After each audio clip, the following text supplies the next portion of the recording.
안녕하세요. CN드림의 터미입니다. 지난 2024년 4월 난생 처음 뉴욕 맨하탄을 방문해 8일간 지내며 돌아보았어요. 제가 사는 캐나다 캘거리는요, 인구 140만 명의 작고 아담한 도시예요. 다른 대도시들에 비하면 시골인 셈인데요. 그러다 보니 같은 캐나다의 밴쿠버나 몬트리올만 가도 스스로 촌놈임을 크게 실감하곤 하고요. 하다못해 요즘엔 모국 서울만 가도 이를 느끼곤 하죠. 그런데 맨하탄에서의 받은 문화 충격은 그동안 제가 갔던 전 세계 유명 대도시들에서 느꼈던 것보다 훨씬 크고 강력했어요. 여행은 견문을 넓히고 다른 문화를 경험하는 게 목적인데 그런 의미에서 맨하탄은 가장 큰 의미가 있다고 생각하고요. 그래서 세계 여행의 시작은 맨하탄이 되어야 한다고 생각을 갖게 되었어요. 이곳을 돌아보면서 캐나다 이민 생활 26년 동안 가까운 이곳을 왜 이제서야 왔나 하는 큰 아쉬움이 계속 들었어요. 한국에서 맨하탄 가려면요 15시간 비행 시간에 요금도 만만치 않죠. 게다가 시차도 적응해야 하는 등 애로가 많지만 캘거리에서 가면 5시간이면 갈 수 있고요. 시차도 2시간밖에 안 되니 한국에서 가는 것보다 훨씬 수월한데도 말이죠. 특히 20, 30대 젊은이들이라면 꼭 한번 맨하탄에 가서 몇 달 살면서 문화 체험을 해볼 것을 전 권해주고 싶어요. 개구리가 우물 밖을 나가 세상을 경험하는 뭐 그런 것이므로 다녀오면 앞으로의 생각과 행동의 폭이 훨씬 넓어질 것이고 삶의 목표와 방향도 달라지는 경험을 할 거라 생각합니다. 현재 세계 최대 강국인 미국, 그 중에서도 경제 문화의 중심지인 뉴욕, 그 중에서도 맨하탄은 당대 세계 최고의 문명을 자랑하는 곳이고요. 그래서 세계 최고의 경제, 금융, 패션, 음악, 미술, 공연 예술, 최고의 음식들이 모여 있는 곳이고요. 다방면에서 세계 최고의 인재들이 모여 있는 곳입니다. 시골 촌놈이 도회지에 가서 받은 이번 문화 충격을 잠깐 비유 들어 볼게요. 2000년 전 로마 전성기 때 변방의 외딴 시골에서 로마를 방문해 콜로세움에서 검투사 경기도 보고 개선문도 들러보고 로마의 중심지인 포로 로마노에 들러 견학도 해보고요. 전차 경기장에서 손에 땀에 쥐게 하는 전차 경주도 보는 그런 시골지의 문화 경험과 비슷하지 않을까 싶더라고요. 1889년 프랑스 파리에서 만국 박람회가 열렸을 때요. 외딴 시골에서 상경해 이 박람회를 참가한 시골지라고 해도 좋겠죠. 일단 어마무시한 철제 구조물인 에펠탑에 압도당하고 박람회장에 들어서서는 새로운 발명품들을 보고 입이 다물어지지 않는 거죠. 에디슨이 발명한 전기, 전구에 놀라고 당시 신개발품인 전화기를 시연해보고 세계 최초 엘리베이터도 타보고 증기기관차, 카메라 등도 이런 신기한 발명품도 살펴보고요. 그런 심정이 제가 맨하탄을 경험한 그런 느낌이지 않을까 싶더라고요. 비유를 한 가지 더 들어보자면 2200년 전 진시황이 중국 대륙을 처음 통일했잖아요. 그러고 나서 아방궁을 세우고 중국 대륙의 각종 행정, 사회, 문화, 규정 등을 새롭게 재편하면서 놀라운 문명을 다시 세웠는데요. 만리장성의 건설이 시작된 것도 이 즈음이죠. 이 당시 외딴 시골에서 진시황이 살고 있는 수도 함양을 방문하는 그런 느낌이지 않을까 싶어요. 뭐 조금 과장하면 말이죠. 여하튼 비유를 들자니 뭐 한두 가지가 아닌데 저희 경우는 이번 맨하탄을 난생 처음 가면서 먹은 문화 충격의 크기는 대략 뭐 이 정도였어요. 이제부터 맨하탄 여행 꿀팁을 소개하려 하는데요. 잠시 맨하탄에 대해서 알아보고 갈까요? 우선 뉴욕주는요. 미국의 51개 주 중 하나예요. 면적은 남한의 1.4배, 그리고 총 62개의 도시에 2천만 명이 살고 있어요. 주도는 뉴욕이 아니고 얼바니입니다. 62개 도시들 중에서 대표적으로는요. 나이아가라 폭포, 버팔로, 온타리오, 메디슨, 해밀턴 등이 있고요. 이곳이 과거에는 네덜란드 식민지였기 때문에 암스테르담, 홀랜드 등의 이름을 지닌 도시들도 있어요. 이곳 62개 도시 중 가장 유명하고 큰 곳은 단연코 뉴욕시이죠. 뉴욕시는 그리고 또 5개의 구로 나뉩니다. 우리가 잘 아는 맨하탄이 그 중 하나고요. 그리고 그 외에 브롱스, 퀸스, 브루클린, 스테이트 아일랜드가 있죠. 이런 행정구역도 실제 이번 방문을 통해 저는 솔직히 처음 알았어요. 미국에서 인구 밀도가 가장 높은 곳이 뉴욕주인데요. 그중 맨하탄은 세계에서 인구 밀도가 가장 높은 지역입니다.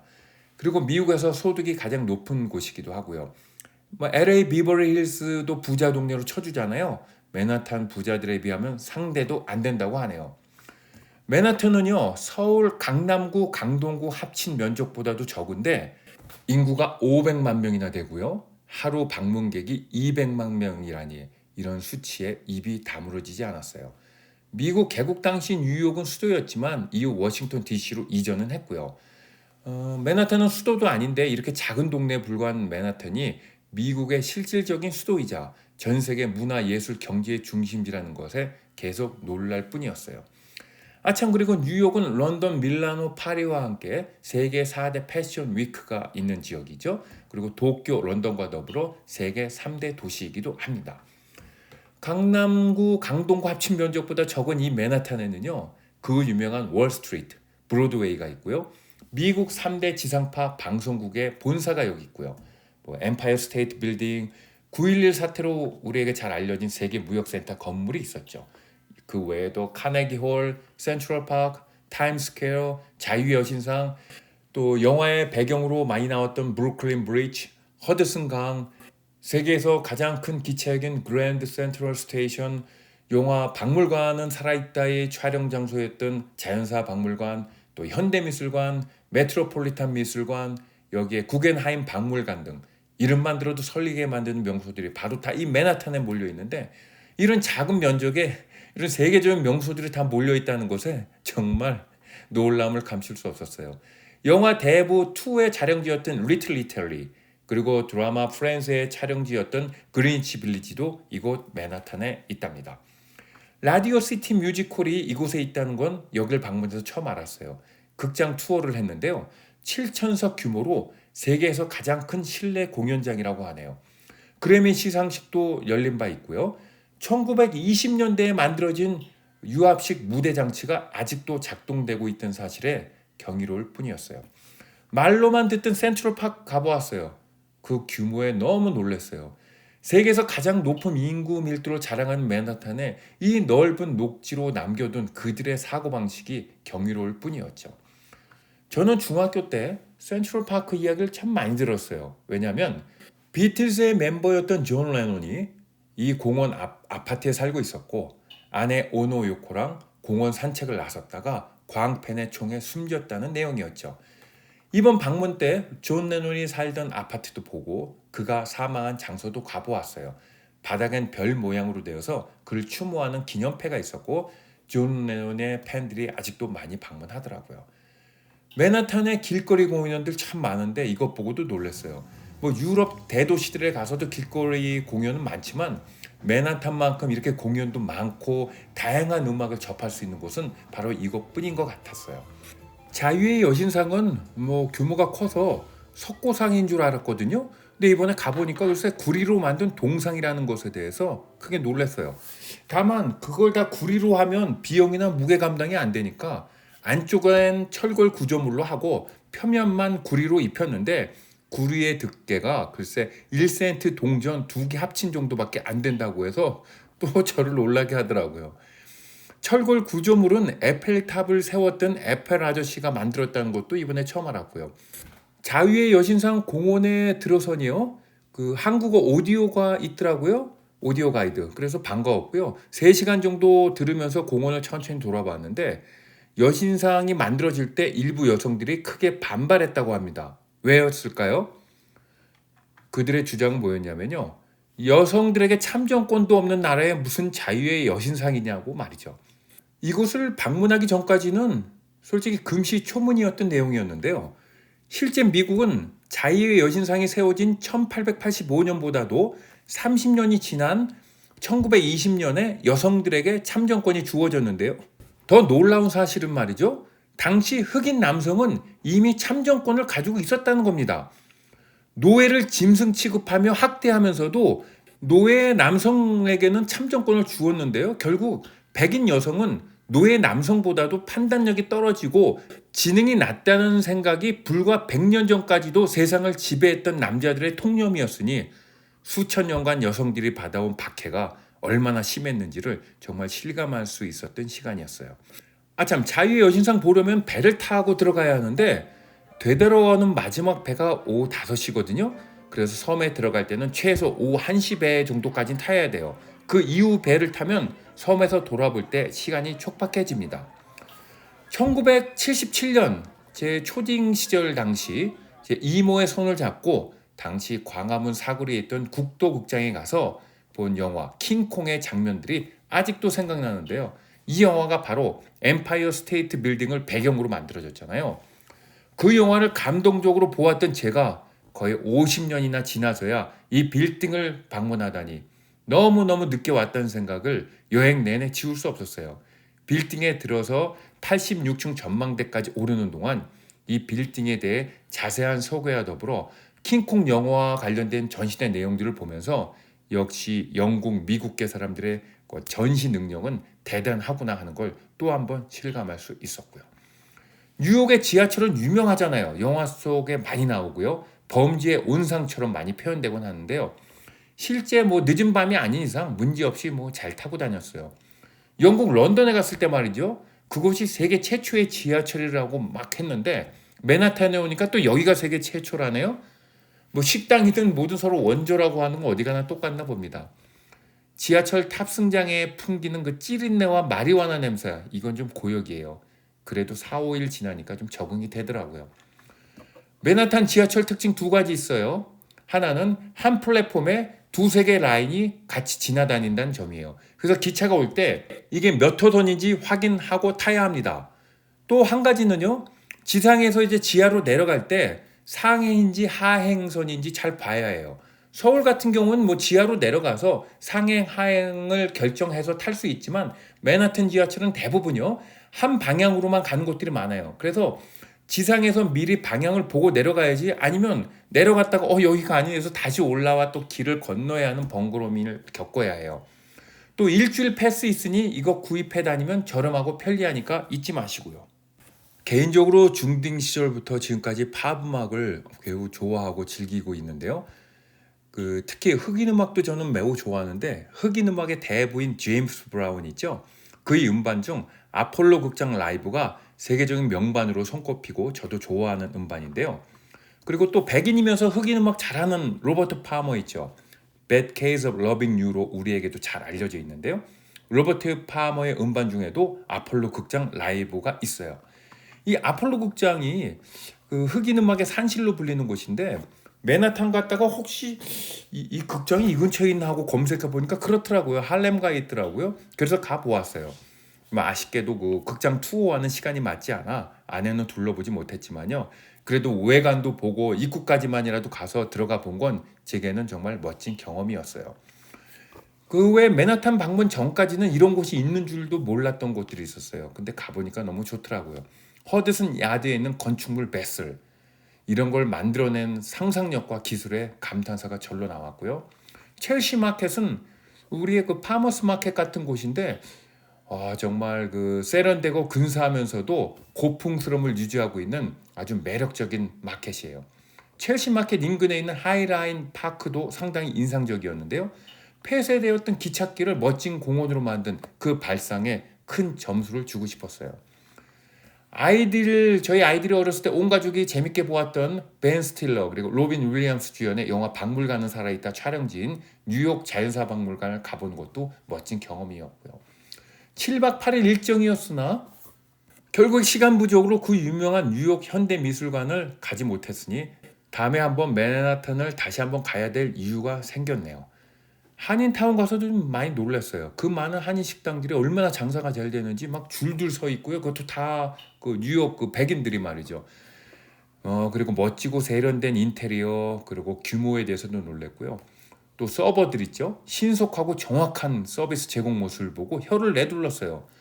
제가 사는 동네에선 절대 볼 수 없는 그런 모습들이죠.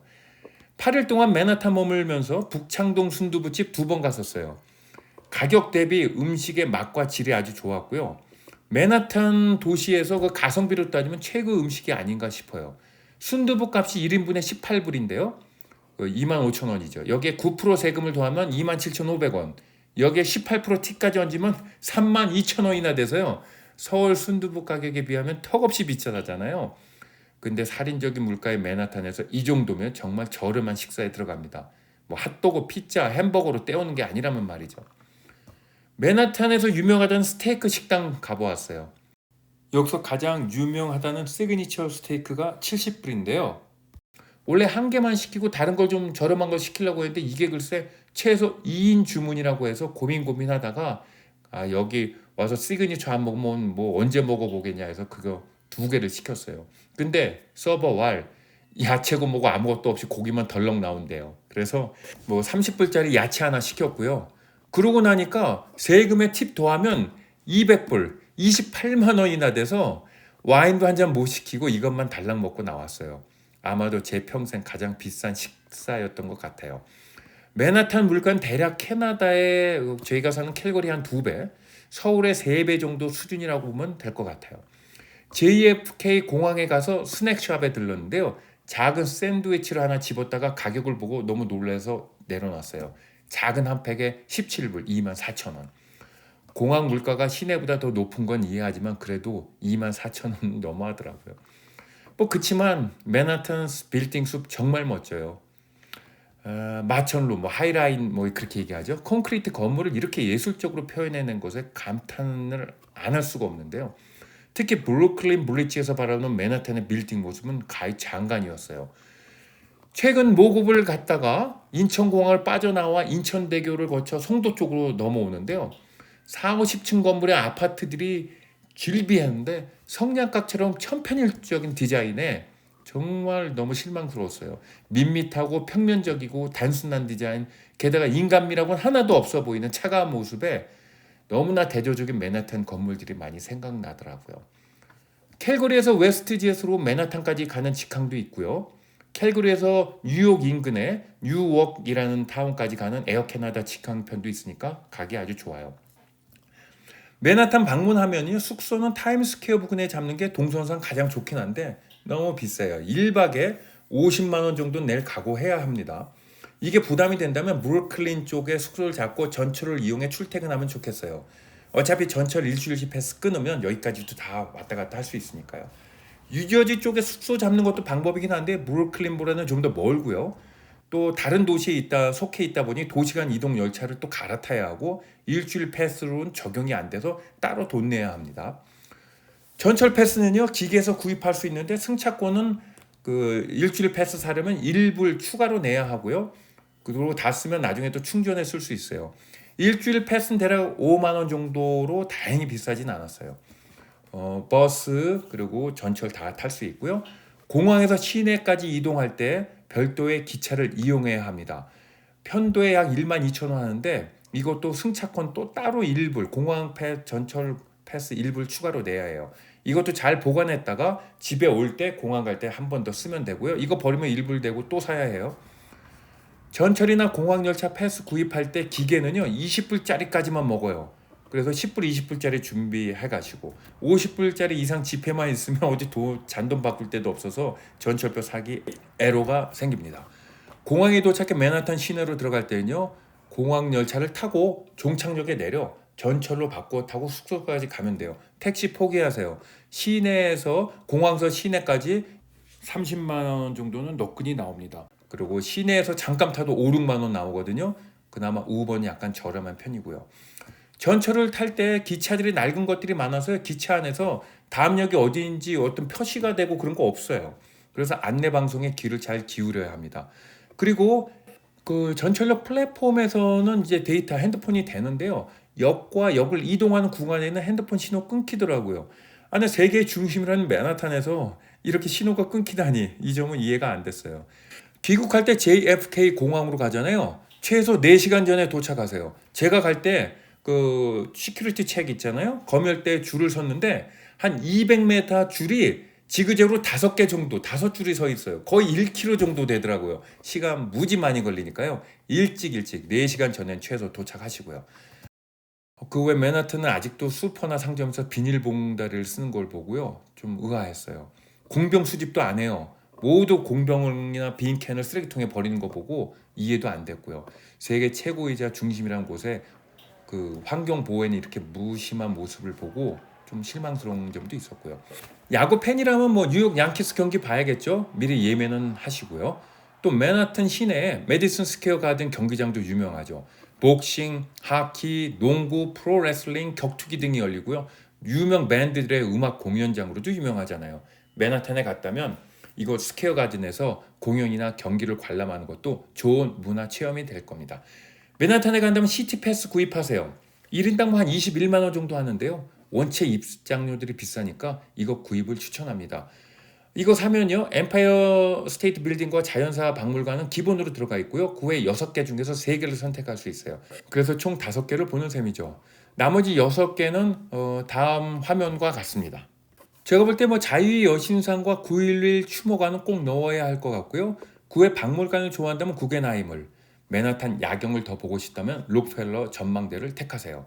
실제 야경은 엠파이어 빌딩보다 록펠러가 더 낫다고들 좋다고들 하더라고요. 이 모든 코스들은요 사전 예약 필수입니다. 이 점 잊지 마시고요. 맨하탄에 왔다면 브로드웨이 뮤지컬 한 편 정도는 봐야겠죠. 타임스퀘어에 가서 북쪽편 계단 의자가 있거든요. 거기 가면 그 밑에 당일 할인 티켓 판매하는데요. 유명 쇼들은 사전 매진이라 여기서 팔지 않아요. 가급적 유명 쇼를 인기 쇼를 미리미리 예약해서 보는 걸 추천합니다. 여기까지 와서 저렴하다고 재미없는 반값 뮤지컬 보는 건 시간 낭비, 돈 낭비입니다. 뭐 현재 인기 뮤지컬은요. 뭐 이런 화면에 이런 것들이 있고요. 저는 마이클 잭슨 MJ를 봤는데 정말 강력 추천입니다. 뭐 대사가 적어서 뭐 좋았어요. 대사가 많으면 아무래도 이해도가 떨어져 재미와 흥미가 반감되잖아요. 메트로폴리탄 미술관은 아무래도 그냥 가서 보는 것보다 한국인 가이드랑 가는 걸 추천합니다. 마이 리얼 트립 사이트에서 신청할 수 있어요. 끝으로 맨하탄은 도로에 차들이 많아 주차장을 방불케 하는데요. 보행자도 많고 복잡하다 보니 크랙션 누르는 게 완전 일상이에요. 그런데도 불구하고 접촉사고 하나 없이 다니는 거 보면 신기할 정도입니다. 밤낮 가릴 것 없이 앰뷸런스, 경찰차, 소방차의 사이렌 소리 정말 많이 울려요. 숙소에 방음장치 잘 안 돼 있으면요. 이 소리 때문에 잠 설치기 쉽습니다. 좀 방음장치 잘 된 좀 좋은 숙소를 지금 가도록 하고요. 어느 관광지 가나 그 지붕 없는 관광버스 있잖아요. 맨하탄에도 2-3개 버스들이 운행하는데요. 2-3개 회사들이 그중에 빅버스 가장 커요. 가급적 이 회사를 이용하기를 추천하고요. 다만 미리 예약하지 말고 도착해서 날씨 보고 현장에서 표를 사세요. 미리 예약했다가 비 내리고 흐리면요. 이 버스 타는 의미가 전혀 없어지거든요. 이상 맨하탄 여행 꿀팁을 알려드렸고요. 날짜별로 여행 코스를 정리해 설명란에 달아두었어요. 오고 가는 날 생략하고 오롯이 맨하탄의 체류 날짜를 기준으로 잡았으니까요. 너무 볼 게 많으니 가급적 현지에서 5일, 7일 정도는 추천합니다. 5일짜리라고 해도 오고 가는 거 포함하면 6박 7일 일정이 되겠죠. 그럼 조만간 맨하탄 꼭 가보시길 바라며 이상 마칠게요. 감사합니다.